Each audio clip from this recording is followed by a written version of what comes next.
Hi, everyone. Thank you to everyone for being here, and thank you to everyone in the dining hall who waited and got in there. We're happy. We see you, dining hall. We see you. We love you. So tonight's discussion is going to. I want to get right to it because we have questions, and I know there's a lot of questions out there as well. Tonight's discussion is going to be structured in the following ways. We're going to talk first to Lin-Manuel about theatrical education and see if he has some words for some of our young artists. We're going to talk about the creative process in developing Hamilton, hopefully get some reflections on its historical and cultural impact. And then we're going to take a break for some question and answers from the audience. And then finally we're going to end with a little game that we're going to play to see how where Lin-Manuel eventually ends up on which side of the musical spectrum, with rap or with musicals.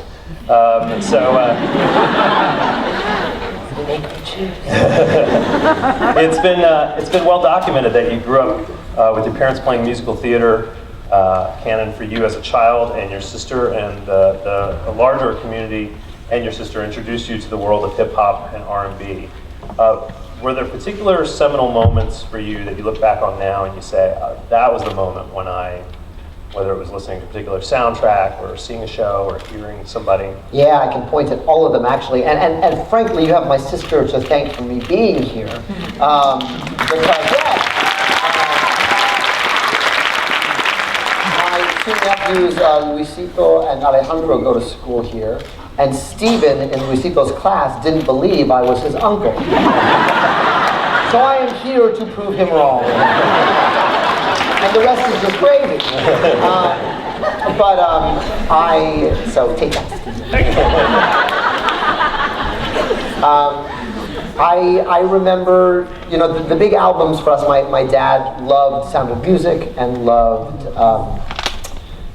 Debbie Reynolds, The Unsinkable Molly Brown, and Singin' in the Rain. Those were big movies growing up at home. And I remember cleaning up to Man of La Mancha and Camelot. Like, we'd have parties, and then the cleanup music was always a cast album. And then with hip hop, my sister really led the way. I remember her bringing home. I remember her having a cassette of the NWA album and being like, "Oh, you can't put that on a record." I was 10 or 9. And scandalized, and I remember stealing her copy of Black Sheep's first album, A Wolf in Sheep's Clothing, and the Tribe Called Quest albums, and Midnight Marauders, and everyone, the music that you hear when you're a teenager is what means the most to you for the rest of your life. So I'm sort of stuck in early 90s hip hop because that was what I love the most. And that's why there's like a million. Some people in their 30s agree with me. But I'm sort of stuck in that era. There's a lot of 90s hip-hop references in Hamilton, I think, for that reason. There's a lot of Biggie, and there's a lot of DMX, and there's a lot of Mobb Deep, and a lot of East Coast early 90s hip-hop because of that influence, the albums my sister brought home. So what was your theater education like in high school? I am someone who figured out who he was because he got into plays in high school. Our school ran 7 through 12, so our middle school and high school were sort of under the same building. And frankly, I think it's the best way to experience high school. One, because and you know this, in your grade, everything is the biggest deal in the world. And who's friends with who, and who said what to who. And if you're in the theater group, it forces you to make friends with kids outside your grade and work with them. And so you go, oh, okay, the drama is high in my grade. I'm going to go hang out with kids a year younger, or my friends who are seniors. And it's a nice way of getting perspective within high school. The same is true if you're in choir. Give it up for the unaccompanied minors. And a wonderful arrangement, well done. It's really nice. And so I figured out who I was by being in the school play. We had the way our school was structured is we do a play in the fall. We do a musical in the winter, and then we had something called Brick Prison in the spring, which was student-written, student-directed plays. And I had an English teacher who sort of shoved me in the direction of writing plays for that. So I was writing plays starting in 9th grade, 10th grade, because I could get produced. I could get produced at our school. And so I started writing plays. I got one comedy in 10th grade, and then I started writing musicals for Brick Prison. I wrote a musical called Nightmare in D Major in 11th grade, and it's crazy. And then I wrote a musical I was really proud of called 7 Minutes in Heaven my senior year, and it was about my first unchaperoned party when I was in 7th grade. And it's about sort of that weird moment in middle school where some of you are like, well, we're just playing, and then like some kids are like, no, I like girls, no, I like boys. And that weird divide that happens, like, I thought we were just playing. We're supposed to do this thing now? And that thing when puberty kicks in for some of your friends, but not all of them. And it's, for me, it's this amazing time capsule of writing about that time. Like, I wrote a thing about it that actually encapsulates how I felt about it really well. It's a 20-minute musical. But then I was also in the school musical. So I was in Pirates of Penzance. I was in Godspell. I assistant directed Chorus Line. My girlfriend was the director. And then I directed West Side Story my senior year. So those are the shows that I know like on a gut level. Because the shows you do in school are the ones you know forever. And you will find yourself quoting them at random times in your life.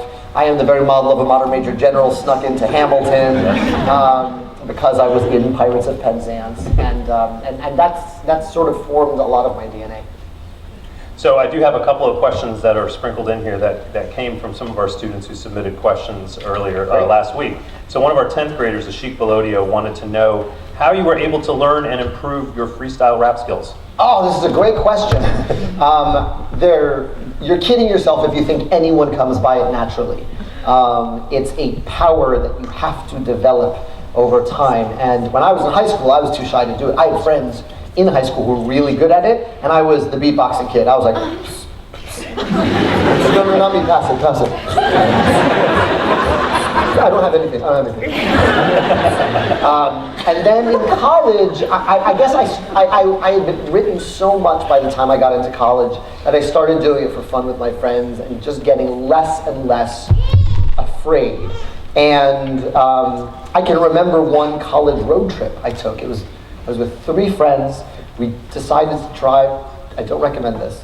We decided to drive to Vegas and back in a week. From Connecticut to Vegas and back. Wow. Everyone who left us was like, they're never coming back. But I got the Kansas 1 a.m. to 5 a.m. shift. So it's me driving. All we have are these cans of Red Bull, and everyone else in the car is passed out. And I remember popping in, we made a bunch of mixtapes for the ride. We'd worn them all out by the time we got to, I don't know, 20 hours in. But I just started drinking Red Bulls and popping in these hip-hop cassettes and rapping to myself like, I am in Kansas, I'm crazy man, this is crazy. And just literally talking to myself for 4 hours. By the time we survived Kansas and it was the next person's turn to drive, I was good at freestyle. It was a long, lonely night of the soul. There's nothing to see in Kansas at night. It's just like gas station, barn, And by the end of it, I knew what rhymed. And then Freestyle Live Supreme is the other part of that, is that I'm in a hip-hop improv group where we do shows where we don't plan what's going to happen. We get suggestions from the audience, and we have a beatboxer, we have 2 guys on keys, and we just make up the show, and we just forced ourselves into that insane situation and did it until we got good at it. And so I've had my Malcolm Gladwellian 10,000 hours of practice at that, and now it's sort of, now it's almost like an Instagram filter in my brain. Like if I make an acceptance speech at the Grammys or at the Tonys, like it's easier for me to make it rhyme than to have to speak as myself. I find that less, like when I did the Jimmy Fallon thing, I was much less nervous to play Wheel of Freestyle than I was to talk as myself to Jimmy on the couch. I think everyone's fine if you just want to keep rapping. So you've spoken about the importance of theater education and accessibility for all young people. And last year, the Rockefeller Foundation pledged $1.5 million for 20,000 New York City 11th graders to come see the show. Why is theater education and exposure so important to you? It's everything. It's the difference between, well, here's the thing. I believe that, I think it's Pedro Pietri or someone, one of these brilliant poets, that every child is born a poet. I believe that's true. I believe we all have a certain amount of creativity in us, and whether that goes into engineering or mathematics. I just had a great conversation with another Wesleyan grad who was talking about how he applies discrete mathematics to his creative work, and I was like, man, I am so much more math phobic than you. I don't even know what you're talking about, but that's amazing. And it's about what the outlet for that becomes. I think if I didn't grow up with musical theater as a thing we played, I'd be trying to write hip-hop music right now, or I'd be trying to make movies right now, but it was going to go somewhere. But my exposure to musical theater is why it went that way. So part of it is selfish, because I think musical theater is our greatest art form when it's done right, and I think we need as much new blood and inspiration as possible coming to our little genre of the world, as opposed to all of you going to make beats and becoming hip-hop producers. Come write plays, come write theater. And then the other part of it that I think is really exciting is, I think it's the silver bullet when it comes to education. I know I was a better student because I had something I was passionate about, which was theater, that got me through school. And I said, oh, I'm keeping my good grades, and I'll study whatever I need to study so that I can keep doing this. And I also, music is one of those things, it's one of the only things that involves both hemispheres of the brain. It's both mathematical and intuitive. It's both creative and concrete. I think if you have a musically trained brain, you're just a smarter person, because you're forcing these connections between both hemispheres of your brain at the same time. My freestyling is, I am forcing with the language part of my brain to make friends with the musical rhythmic part of my brain. So it's helpful in all those ways. It's also, so 20,000 kids are going to come see Hamilton. They're not all going to be theater majors. Some of them might hate it. Great. Some of them might, and they say, I don't believe in this story. I think there's a more compelling story. Go write that story. What I find with this show in particular, which was my experience with when I read Chernow's biography, was you hear about Hamilton's life and you go, how does that dude have the same 24 hours that we have? I was in awe of how much he got done. 3 lifetimes worth of work in one lifetime. And I think if nothing else, these kids never want to see another play in their lives. They're going to have to reckon with, well, what do I want to do? Because I just watched 3 hours about a guy who made the most of his very short life. So it will force them to think critically about what their legacy is going to be. So we have a lot of aspiring artists here at MKA, and I'm sure others in the audience. What words of advice do you have about choosing to be an artist for a career? If you want to do anything else, do it. So, that's not glib, that's not meant to scare you away, that's not even a joke. It's, you will not make your rent by being an artist. You will not live a comfortable life. You will not afford a house in the Montclair School District being an artist. You won't. You will if you beat insurmountable odds and have an extraordinary amount of good luck, as I have had. But if it is something that you can't help but do anyway, if it's the thing you're doing when no one's paying you to do it, then if they pay you to do it, it's going to be gravy. So what I would say is figure out the job that you like that will pay your rent if you want to be an artist. Figure out the job that allows you time to feed your soul that way, and then everything else is gravy. I was a teacher right out of school. I taught 7th grade English. I loved it. I loved watching my kids make connections. I loved it a lot because it's the inverse of performing. If you're really doing your job as a teacher, you hardly say anything. You bring it up, and then you watch the kids make connections. You just keep the ball in the air, make sure they're not hurting each other, but they're teaching each other more than you can teach them. And you just put the material in front of them, and you encourage them to talk to each other. And I was thrilled by that, and I ran away. Because I knew I was looking down the barrel of Mr. Holland's opus, and I could spend 30 years teaching and never write anything. And so I started, I continued to work on it, but I also, when I was a senior in high school, is when Rent came out. And Rent is all about artists struggling and being broke, and it was like a vision of my future, of like, you can take jobs for money, but they won't feed your soul, and you could struggle, but you might be really broke, and you might have to break into your own apartment at some point, which I have done. It's a tough life, but it's also, you have to be really realistic about that. And if it's still calling you, and it's that voice inside you is still calling you to do it, then you have to do it. And we want to see what you make. Speaking of funny things that you did when you were poor, there are plenty of. I've been there. There are plenty of funny before they were famous stories from now famous artists. Brad Pitt once had to dress up as a giant chicken to make ends meet. Do you have any funny or cautionary tales from your younger days as a struggling actor? I danced at bar mitzvahs.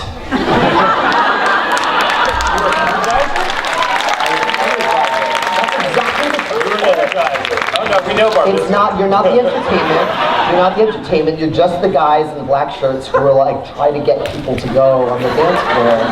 Oh my God, look at you! I'm too old to have danced at your bar mitzvahs in particular, but I danced at some Long Island bar mitzvahs, and I remember there was one with a carnival theme. And we had to wear carnival masks. And there's something about putting on a mask, you'll learn this if you study theater later, that actually takes your humanity away from you. So here I am in Long Island getting groped by old women with my carnival mask on. And I think I left the last of my dignity at a bar mitzvah in Long Island. And now I have no shame and I have no problem being on Twitter all the time because I left the last of my dignity and shame. It's all at that bar mitzvah where that old lady grabbed my butt.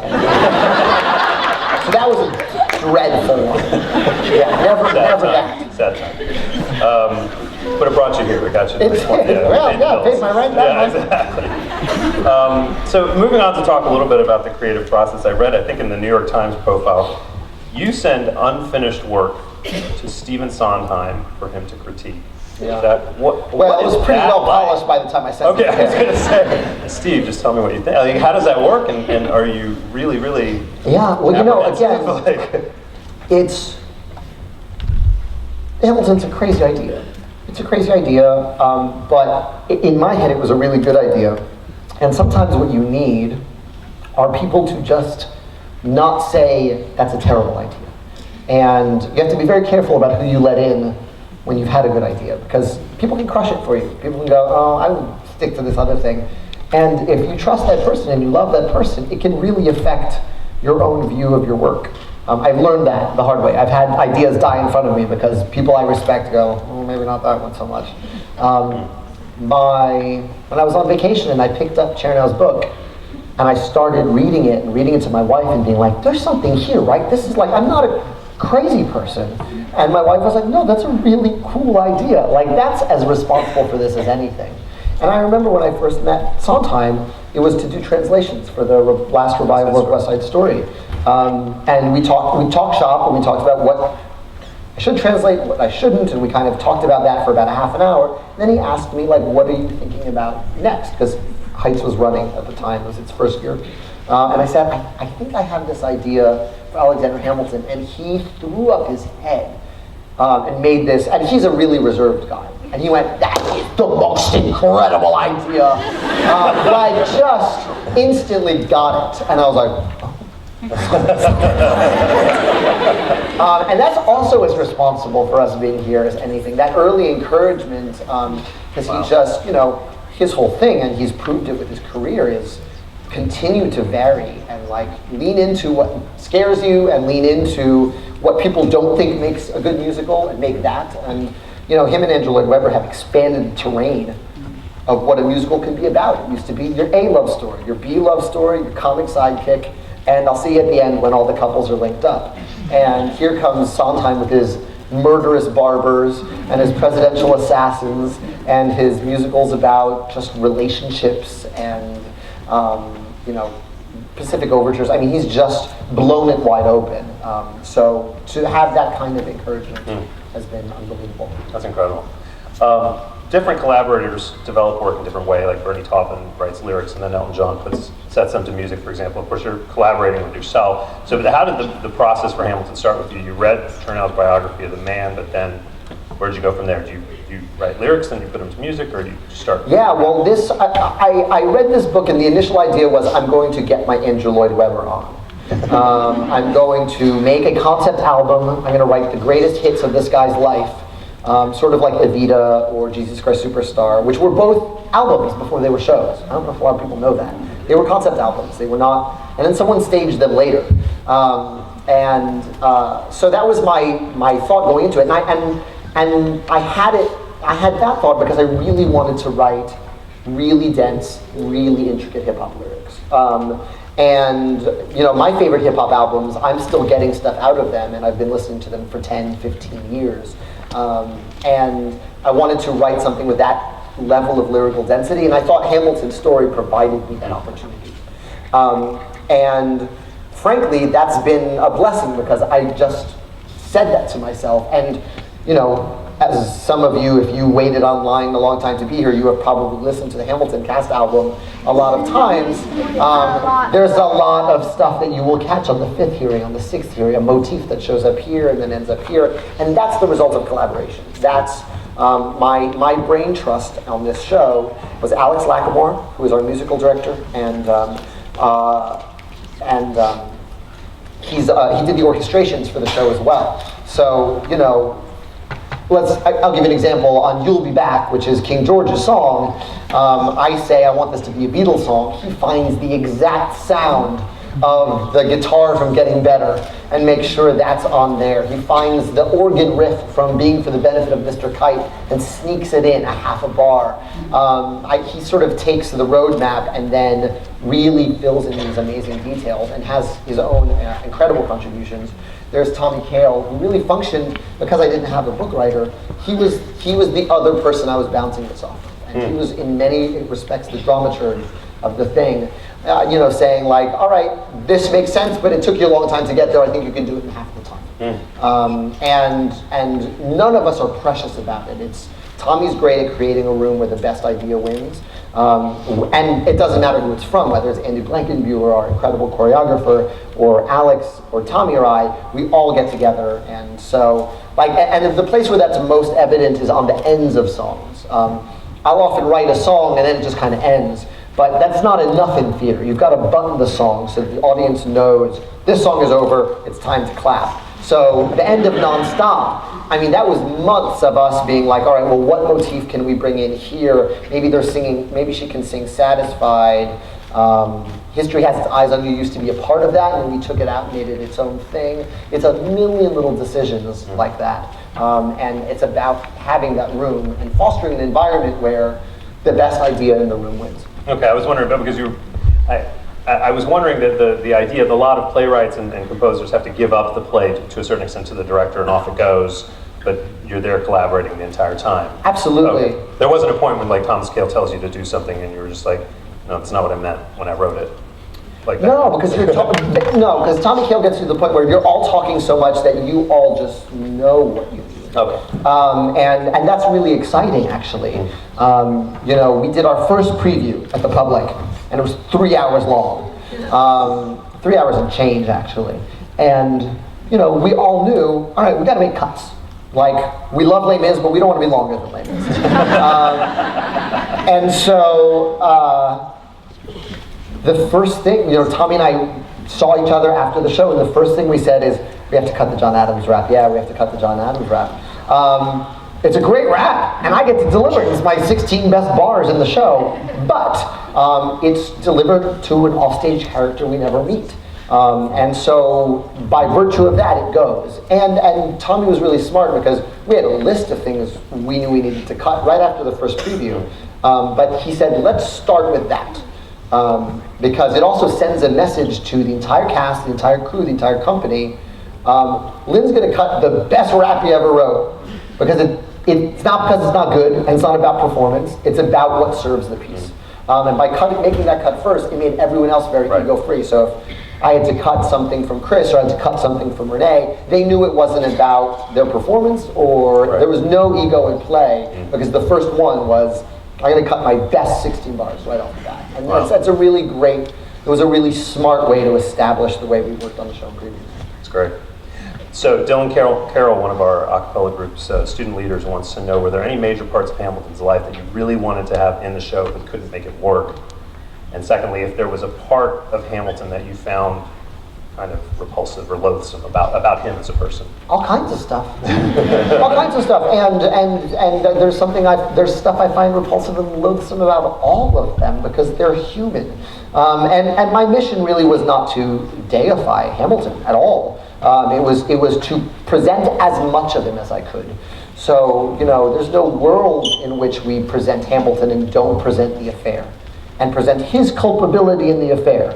His wife was gone, he carried on this relationship, and he was complicit in every part of it. It's about that sort of warts and all portrayal of him. When we portray Thomas Jefferson singing about freedom while his slaves are literally wheeling him around on a staircase, Thomas Jefferson lived that contradiction. So it's about presenting that. The stuff about Hamilton, you could write 3 more musicals about Hamilton. There's so much there. A really good story that I couldn't get in is Hamilton was there and helped find out the Benedict Arnold betrayal. The Benedict Arnold, who was like one of our best generals, was giving secrets away to the British about troop movements, about what we were planning to do. And Hamilton helped discover it, and Hamilton and Washington confronted him. They went to storm his house to go arrest Benedict Arnold. Benedict Arnold's wife is there. She opens the door. She is topless.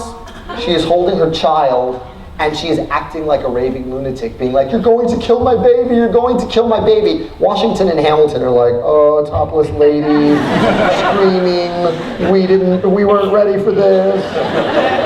They are so bedazzled by the topless lady that they let her go. They go, "This poor woman caught up in her husband's schemes." And they send her to London. By the way, she was totally complicit in it. She helped create the spy ring. Her ex-boyfriend was a British soldier. She's the one who masterminded the whole thing, like Common says in that song Testify. She was the queen pin. But she ripped her top off, and these dudes lost their minds. And I wish I could have gotten that detail in there because, not because... The staging would have been really interesting. Staging would have been great. No, but because Hamilton, brilliant guy, we established that pretty well, but when it comes to a damsel in distress, his critical faculties leave him. So when Mariah Reynolds shows up and says, "My husband's been beating me and he's been gone, can you walk me home?" the part of his brain that goes, "This is a terrible idea," just doesn't talk to him. And it would have been a nice setup. I think it would have been a nice setup for the Reynolds affair, because it's an example in his youth of pretty lady, and that's very compelling. Right. You said that you wrote In the Heights in part because there were not enough roles for Latinos in musical theater. Mm-hmm. How did the casting work for this show? Did you specifically say when you started, this cast should be largely made up of people of color? It came very organically out of the type of music I was writing. Like I said, I was going to get my Andrew Lloyd Webber on. When I started reading this book and had the idea around the second chapter, I was never picturing the literal founding fathers. As soon as I started reading, when George Washington comes into the story, I was thinking, who's the best rapper / R&B artist to play George Washington?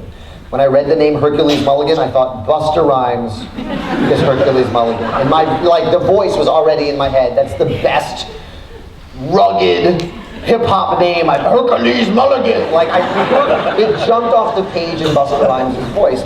So part of that, which Tommy continued in his casting, was honoring the voices I was hearing. I was hearing hip-hop and R&B voices, and that's a reflection of the makeup of our company. But it's also, in Tommy's imagining of it, it's a great way of eliminating distance between us and the audience. If the founding fathers don't look like guys in a museum painting, if they look like us in period clothes, then suddenly we're sucked in, and we're able to identify in a way.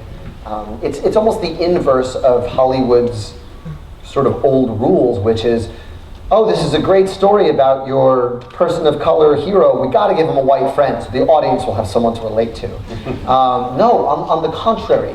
On the contrary, if you make him look like us, if you make him look like he really looked, if you tell the story as honestly as possible, we're going to be sucked in. You don't need to give us a way in. The way in is if the company looks like our country looks now, and that's what's the hopefully the legacy of this show will not be oh my gosh, like history and their people of color amazing. It's that it was a cast of people of color, not a star among us, and it did really well. Because that's really the only thing that changes producers' minds, is if something is a success. Yeah. And so the hope is that the legacy is audacity. The legacy is, oh wow, they went out on a limb, and they cast the show this way, and it worked, and people like it because of that thing. So that's sort of the hope going forward. That's great. Hamilton incorporates dozens of musical references, styles. You've already mentioned some of them. The older generation notes model of a modern major general, where you've got to be carefully taught lines, while kids today hear references from Beyonce and Biggie Smalls, Crack Commandments. I just got some street cred for saying Crack Commandments on the stage. Did you think of, you kind of partially answered this already, but do you think of particular characters having specific musical inspirations, or do you think like, I want this to be an R&B moment, or I want this to be like, have a Les Mis feel to it? It's a little of both. The most fun for me in building a score is figuring out the musical pulse of my characters. In The Heights, it was even more clear because I was dealing with 3 generations. So Abuela Claudia is old school mambo. When she comes on stage, you're going to hear old school mambo. Usnavi is my age. He grows up listening to hip hop, so hip hop is how he enters the world. When Abuela and Usnavi sing together, it's an old school mambo, and Usnavi is rapping over it. We literally just combine those flavors. That's also true to an extent of Hamilton. I found myself almost subconsciously giving dance hall rhythms to Burr, because you can't pin Burr down. He's never going to be 1, 2, 3, 4. It's dun dun dun dun dun dun dun dun dun, which is a really exciting rhythm to write to, but it also kind of makes you go like, where's Burr? Subconsciously. I had so much fun with the Schuyler sisters because I got to play with all of the sister and female R&B groups that I love, from Pointer Sisters and the Supremes to Destiny's Child to TLC, and there's bits of all of those in the Schuyler sisters, and Helpless. Helpless is sort of like I'm getting my Beyonce on in 12 different directions, and it's not just like stress it, bless it. It's not just that stuff. It's also the structure of it is the template of the hip hop R&B song with the guest verse from the rapper. So think of Crazy in Love, where Beyonce sings for 2.5 verses and a chorus, and then here comes Jay-Z with the verse. Helpless is structured the same way. It's 2 verses, 2 choruses, and here comes Hamilton to like hit on the girl singing the song. It's me getting my Ja Rule Ashanti on, or Rihanna Drake, depending on your generation. But it's that template which I love so much, and applying it to sort of the courtship of Hamilton and Eliza. Great. One of our students, Anna Schaller, wanted to ask you, what inspires you and what scares you? What inspires me is whatever. Honestly, it's that's the fun of this gig. If you get lucky enough to do it, is you chase what interests you, and you have to be honest with yourself about what interests you. You know. Right now, I'm in a phase where people are just pitching historical eras at me. In the streets, on Twitter, you should do a thing about women's suffrage! MLK! I mean, like, and MLK would be a great musical, by the way. But the problem with that, the challenge of that, is that I have to love something so much I'm willing to spend years of my life writing it. And sometimes you chase an idea down and it's not worth years of your life, or there's not enough there to sustain you for it. So, you know, it can be anything. I have writer friends that I talk to all the time, and we send each other things. Is this anything? Is this anything? My upstairs neighbor is Kiara, who wrote In the Heights with me. She literally lives upstairs from me, and we'll send each other articles. Did you read this? Did you read this? Is there something here? And that's a wonderful feeling, to literally just seek to be inspired is a lovely way to live. What scares me is the same thing that scares everybody, getting hit by an asteroid out of the sky before I finish whatever idea is in my head.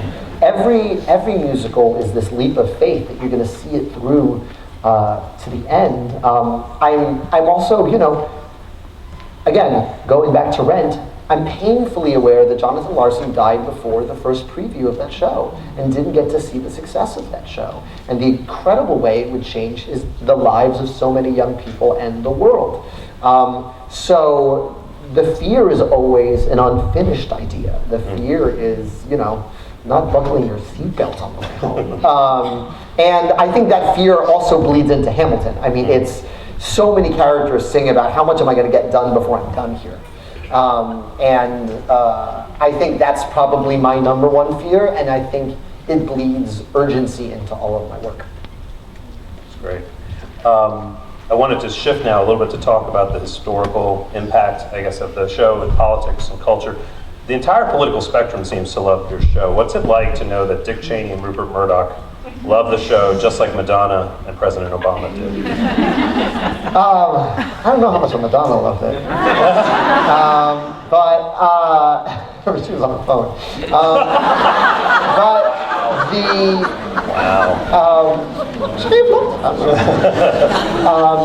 But I know that That's funny. it's crazy. What I love about it is I think the thing people are coming away with is the story of the founding of this country has something for everyone. And it may not be the same thing. Republicans may walk away being like, that guy invented our financial system, but they would balk at how much Hamilton wanted government involved in our daily life. If you're a conservative, you don't want government involved in your daily life. Democrats are very moved by his rise. It's sort of a belief that if you work hard and you're smart and you get the breaks, you can rise in the society. That's true for both sides of the aisle, actually. So everyone comes away with something, and I'm very proud of that. And I've had people whose politics I totally disagree with come to the show, and I'm very proud that they see something that inspires them, because that means the show is working on its own terms. Right. Did you find out somebody loved the show that really surprised you, or you were taken aback by? I'm always fascinated when politicians come to see the show, because I know they're dealing with the central question of it even more than we are. They're going to be in history books. When Dick Cheney comes to see the show, history does have its eyes on him. When Obama comes to see the show, when the Clintons come to see the show, they're in textbooks. And they're going to be measured by the things they did far more acutely than you or I. We're going to live and we're going to die, and hopefully the people who love us will continue to talk about us, and that's how we live on. But these people are going to be in books hundreds of years from now. So I'm always curious how it lands on them, and I've enjoyed having those talks with them. That's great. There are two moments that were particularly striking to me as a historian when I was watching the show. First, when watching this multi-ethnic, diverse cast sing about rising up and saying the words, "This is not a moment, it's a movement." And then watching an African-American man playing George Washington, a slave owner, turn to the audience and say, "History has its eyes on you." Do you feel that art can have an impact on political discourse? Yes. In fact, it happens so much more than we even admit. I'm thinking of, God, you remember when Joe Biden was just like, yeah, gay marriages are fine. And ahead of them being officially okay with gay marriages? He just said it because he believed it. And then I remember him going on TV and said this was a conversation that happened on TV. This wasn't a conversation that we had in legislation. This was Ellen having her own TV show and realizing the world didn't blow up. This was Will and Grace and saying oh, we can be friends and these are people just like us. It's moments of identification and moments of empathy that create change minds and change hearts. You can't vilify someone and you can't put them in a box if you feel like you know what it's like to be them even a little bit, or at least it makes it harder. For me, getting to write, having to force myself to find what I loved in Thomas Jefferson and loved in George Washington, it gave me a great deal of empathy be. I had to leap into these people's shoes and write down what I thought they might say. It's a great way to live, and it's harder to vilify people. And I think that's what art does for us. I think art allows us to walk a mile in shoes we never would have walked in otherwise. I think of movies like Schindler's List, where when you see that horror in a way that feels firsthand, you can't ever think about certain things the same way again. That's the thing that makes change real. Is this notion of empathy? It's the only thing that makes change real. Otherwise, we're just shouting at each other. Right. As an extension of the previous question, before heading off to battle, Lafayette and Hamilton say, "Immigrants, we get the job done." How do you hope to change the conversation on immigration, which is obviously a really potent and divisive topic in American politics today? Yeah, it's cyclical. This is the latest strain of it. Before Latino immigrants were the villains du jour, it was Irish immigrants. There's always going to be a nativist streak in our country, and people who will play on the fears of the people who are hanging on and struggling. And they say, oh, well, they're going to come take your stuff. Let's make them the enemy and vote for me. That's always going to be a part of our politics. That's not new. That's super old. Every 20 years or so, or 30 years or so, immigrant becomes a dirty word. I remember it was a dirty word when Pat Buchanan was running for president in 1996.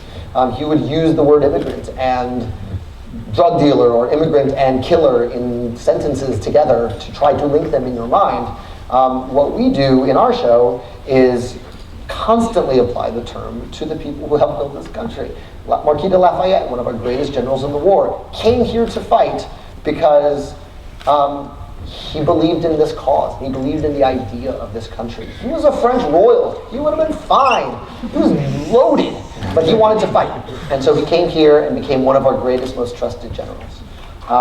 And Hamilton came from insane circumstances. I mean, how Dickens is Dickens, how hard a life Hamilton got out of to come here and what he built. So that little moment when Lafayette and Hamilton slap each other 5 and say, immigrants, we get the job done, it gets a big reaction because it's true. Even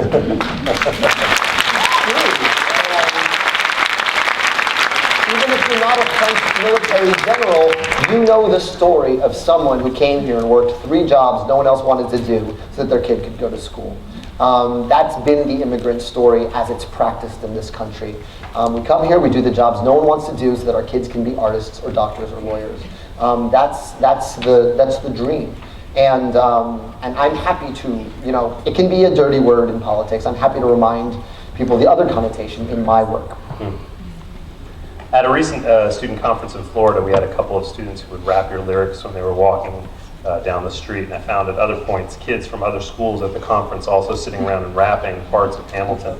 So what does it feel like for you to know that the show will be to them what Les Mis or Rent was to previous generations? It makes me so happy. Lin Miranda, teaching white kids to rap since 2000.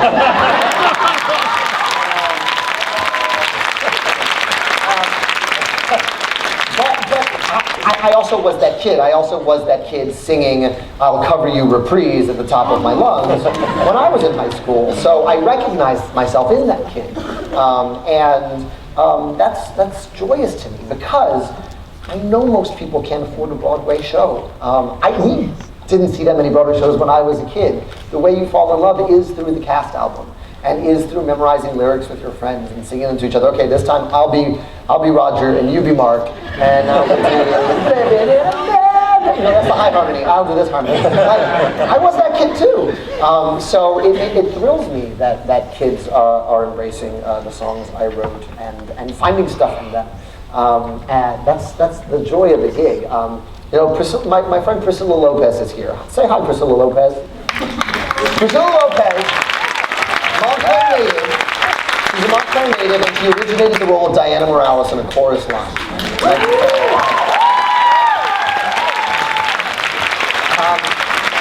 And that's her life story. That song, I Felt Nothing, that's Pilo's story. And I remember when we were doing Heights, she took me aside and said to me, "You have no idea the ripples that are going to come back to you because of this thing. And I think about that every day. You drop a rock in the pond when you make something new. And the ripples, sometimes the ripples go all the way out and you never hear them again.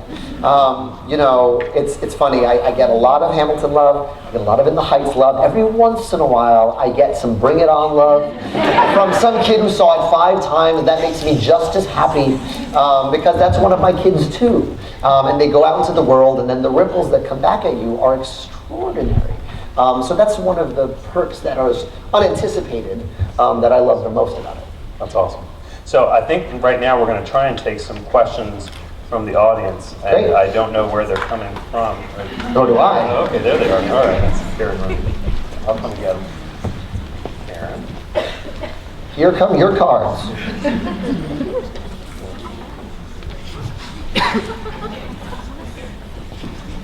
Okay. Oh. All right, we got more water too. Oh. All right, so we've got the first 3. The first 3 are from the dining hall, right?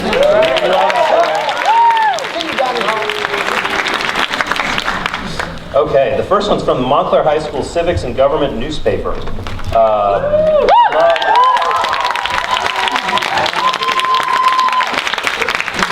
What is your approach? Oh wow, the second one's really good. What is your approach to? Good luck with it. What is your approach to translating history into storytelling?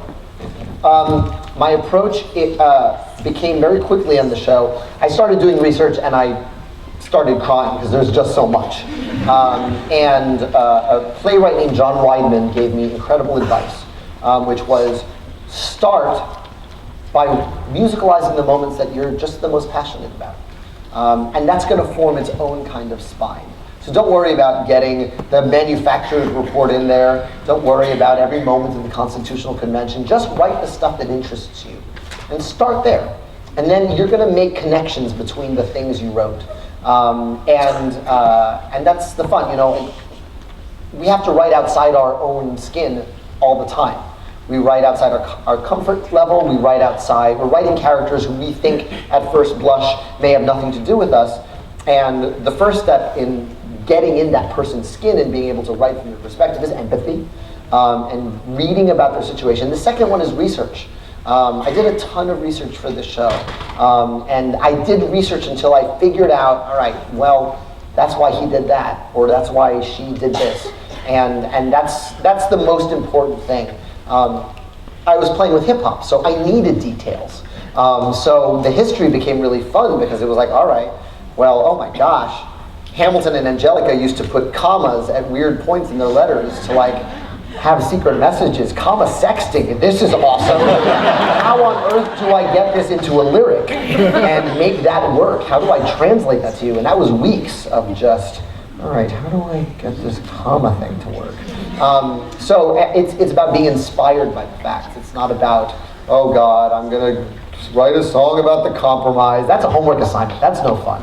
But if the compromise is from the perspective of Aaron Burr, who has no power, oh, then suddenly it becomes really interesting, and we're dying to be in the room where it happens. When the political becomes personal, that's when it's interesting. And so that became our guide. What is your favorite Federalist paper? Numero uno. Numero uno, it sets the terms, and that's the one Hamilton wrote, and it's so Hamilton. It is, you know, listen, in a perfect world, we wouldn't need a government.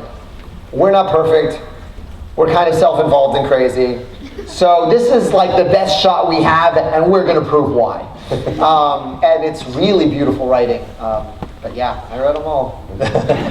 This coming from an aspiring musical theater actress who grew up in New Jersey listening to Hot 97.1 and Power 105. What inspired you to combine the two worlds of hip-hop and musical theater? What made you think it would turn out how it has? I love both those genres for the same reasons. The storytelling is unparalleled in both genres. I can't think of a third one that hits storytelling as well as hip-hop and musical theater do. And two, they're both really genre fluid.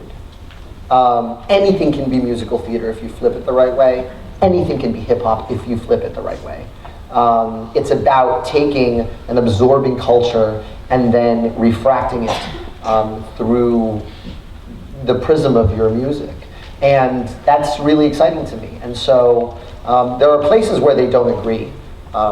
Musical theater purists will focus on pure rhyme, by which I mean June, moon, coat, moat. They would never let you rhyme, I don't know, green and like please. Whereas that might work because the vowels agree in hip hop. Hip hop rewards the unexpected rhyme. The words that don't quite work, but if you say it in just the right way, they work. And I love that, and the inventiveness of language with hip hop is something that's so much fun. So when I was writing Hamilton, I'm constantly threading the needle between what's gonna like delight a musical theater fan's ear and what's gonna delight a hip hop head's ear, and I live in the middle of both those things. So the opening up, Alexander Hamilton, there's a million things I haven't done. It doesn't rhyme.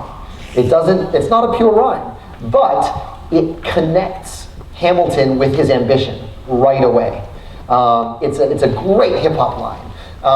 And so again, it's about making those two things meet because they both do the thing I love, which is tell stories in really interesting, unexpected ways. Okay, this one's kind of a deep cuts thing, so I hope you understand it. When Angelica says, quote, have to be naive to set that aside, is she calling Eliza naive, or is that something she can't do? Does that make sense to you? Yeah, hold on a second. What's the whole lyric? I bet anyone in the outer room could tell me. Anyone in the inner room? Satisfied. He's after me because I'm a scholar sister that elevates the status. I'd have to be naive to set that aside. So what she's saying is, I know that this is one of the reasons he's pursuing me/us. I can't put that away. Like, I can't unsee that truth. So she's not calling Eliza naive by any stretch. Angelica can't lie to herself. And she can't, and she knows that she can't marry him because she's got a different job as the oldest sister. She's got that, if you've read your Jane Austen, you've got to marry well. And so it's so that's what the naive reference to. Thanks for that very deep cut. I can barely remember where it The whole front row is ready to start rapping. Just FYI. When did you know that Hamilton had become a revolution of sorts? I knew that Hamilton was in weird, unprecedented territory when we announced our second extension at the public and we broke the phones at the public. We'd brought down websites before, but breaking the phones is a whole other thing. And that was when, and seeing Oscar Eustis, who is not an easily shocked person, go, broke the phones. I would never forget his face. We were in tech, and we broke the phones, and we hadn't even started. It's been really crazy ever since. That's awesome. What's the one thing you'd go back and tell your high school self? One thing I'd go back and tell my high school self.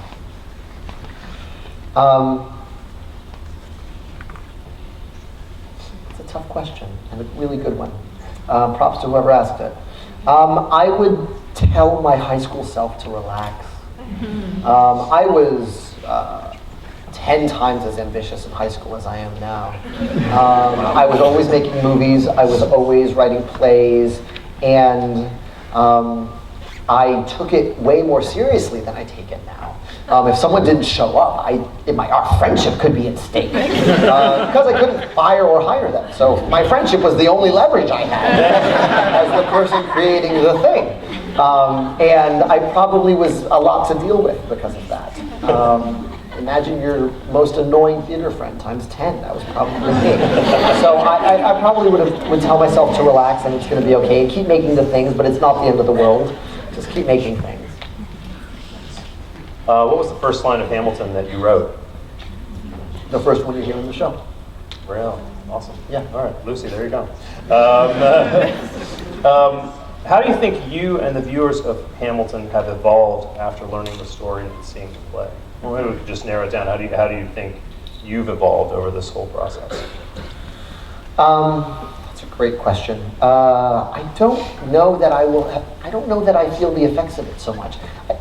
I go to work. I do this 7 times a week. The temperature inside the theater is the same. I still have to do the show right every night. It doesn't matter what they've heard. I've got to do the best show I can for every new audience. We're more like chefs. That's Tommy's analogy, and it's a good one. We're not actors who did the thing once really well and they shot it for a movie and it's captured forever. We've got to do the whole thing from scratch. I have to fall in love every night. I have to lose my son every night. I have to make best friends and lose my friends every night. And it's a bit of a Groundhog Day situation.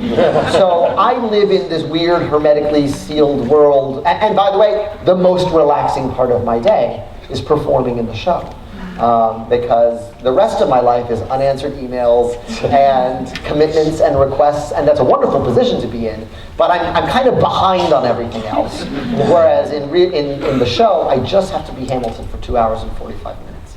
And it's only when I come to Montclair and see all of you guys freaking out that I realize sort of the larger effects in the world. That's not entirely true. I'm starting to get people asking me to write my lyrics down for them because they're getting tattoos in my handwriting. That's a thing I don't encourage. Mainly because my handwriting is terrible, left-handed. So, like, go get a calligrapher to write the lyrics. But all that to say, the show keeps me sane, and my family life keeps me sane, and then it's the field trips that are crazy. Wow. Yeah. What is you kind of answered it a little bit, but what's your typical routine you go through before going on stage? So I'm the first in the theater. I'm usually there a few hours prior because I like to eat at least an hour and a half, 2 hours before showtime, because you cannot digest food and play Hamilton at the same time. It was true of Usnavi as well. If I have a burp, that's 3 lines gone. So number one is like being really conscious of my diet and making sure I give diet and exercise and giving myself the tools to physically perform the role every night. And you know, I stretch, I warm up, I hang out with Jonathan Groff, who shares a dressing room with me.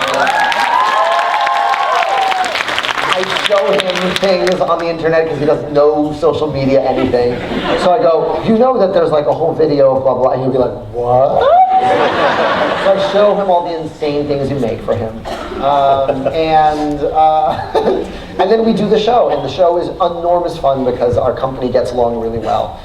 So we have our own backstage rituals. Like I freestyle with Renee and Jasmine during the Top of Right Hand Man, stage left.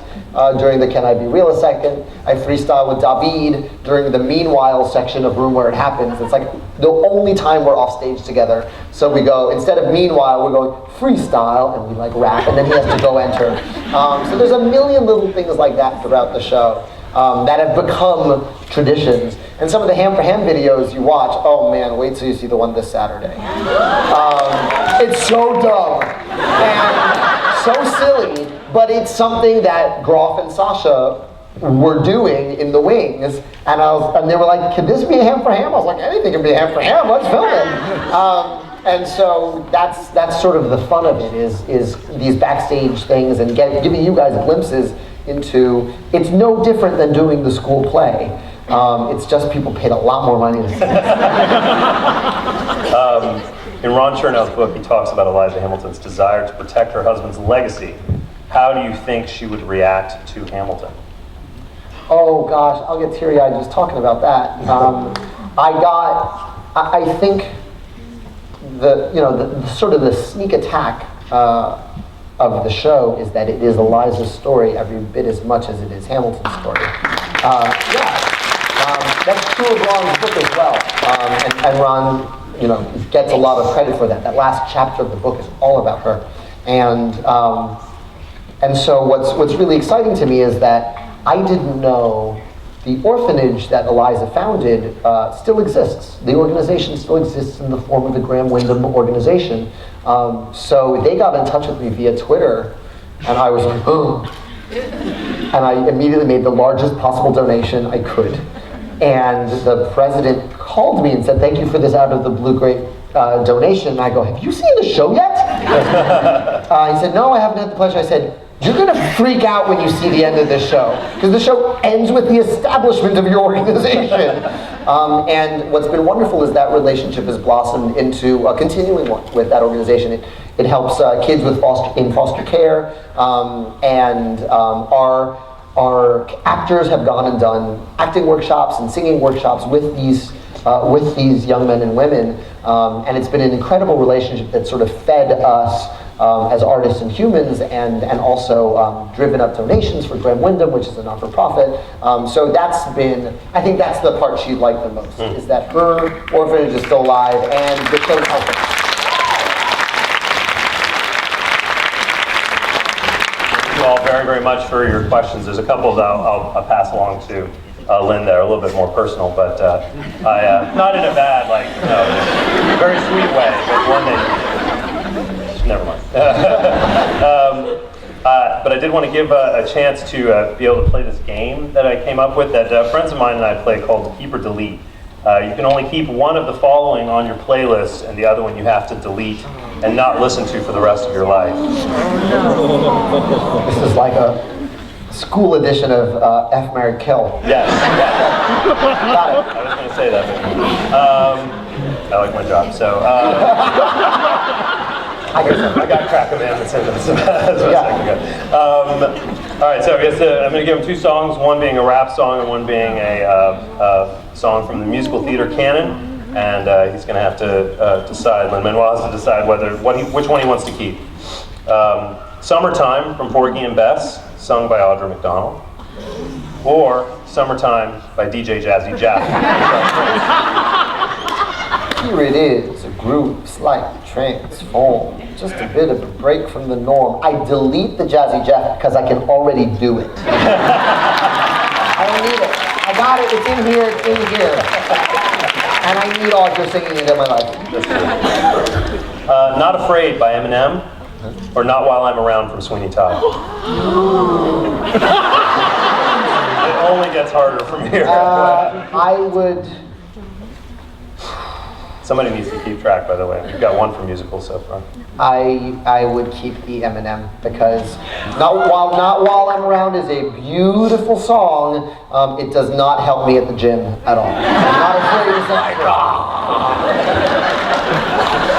We're 1 for 1 right now. Yeah. Mama Said Knock You Out by LL Cool J, or Don't Tell Mama from Cabaret. Oh, again, because of gym playlists, I have to keep Mama Said Knock You Out. LL Cool J wins that round. Okay. 2-1, Rap's winning so far. See how they make us choose? You can love it all! Get Your Freak On by Missy Elliott. I also get points for saying that on stage. Or Freak Flag from Shrek the Musical. Hip hop is winning. I can't live my life without Get Your Freak On. Okay, 3-1. I don't know how I lived before it. Hold your music on! Another 100 People from Company, or 99 Problems from Jay-Z. This is great. But musical theater wins this round, because Another 100 People is so the New York anthem. If you ever want to feel good about your choices in life, get on the subway and listen to Another 100 People, and you are just unstoppable. It's a city of strangers. Yeah. Musical theater wins that one. Okay, keeping in mind the context of who we have in the audience, Nothing from A Chorus Line, or Nothing But a G-Thing from Dr. Dre. Pilo, I'm keeping you. You stay on the island. Yeah, I love Nothing But a G Thing, but Nothing is like, I mean, that's one of the great musical theater songs of all time. And, you know, that's the lady who lived it.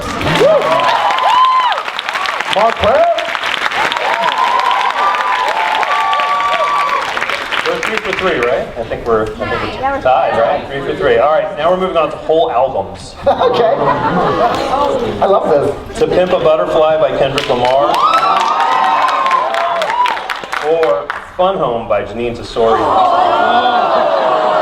just goes downhill from here, folks. It just I should leave.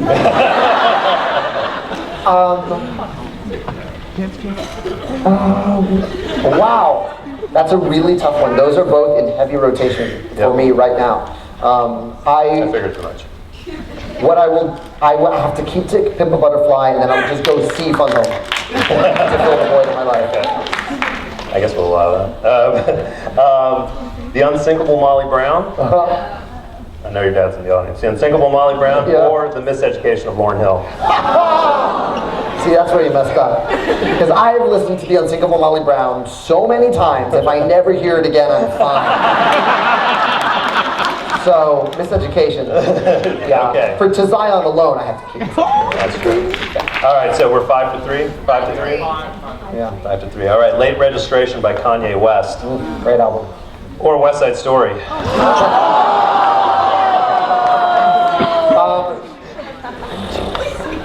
Late Registration. Yeah.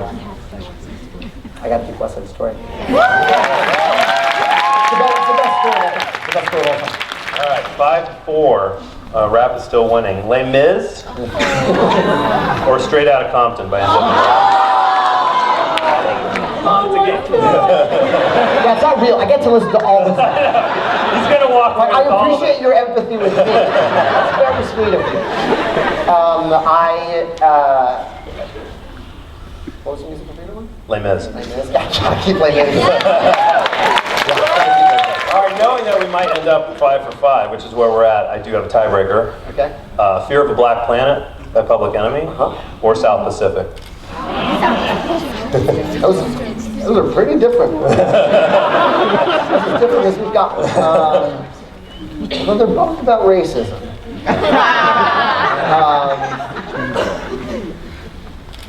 I think hip hop wins, dude. Fear of a Black Planet. That was awesome. So what's next for you? Where do you go from here? I go home. I go slap Lucito 5, and I go home. And you know, the crazy thing about this is I've also been writing songs for this Disney animated musical called Moana. And that comes out in November. One of the writers on it wrote Zootopia. So that's been our sort of big brother movie that's been just 6 months ahead of us in the pipeline. So I've gotten to hear a lot about it. And actually, if you see Zootopia, there's a part in a cab where there's like this French rap going on. That's David Diggs. He has a cameo in that. That's his little cameo in Zootopia if you catch that this weekend. But I've been writing that for the past almost 2 years now, concurrent with Hamilton. So I'm really excited. That'll come out Thanksgiving of this year. So I'm really excited for that because that's been a dream of mine. I'm here because of Sebastian the Crab, just as much as I am because of Sweeney Todd. So it's been a real dream come true to work on that. That's awesome. Well, thank you very much for this conversation. Thanks, Montclair.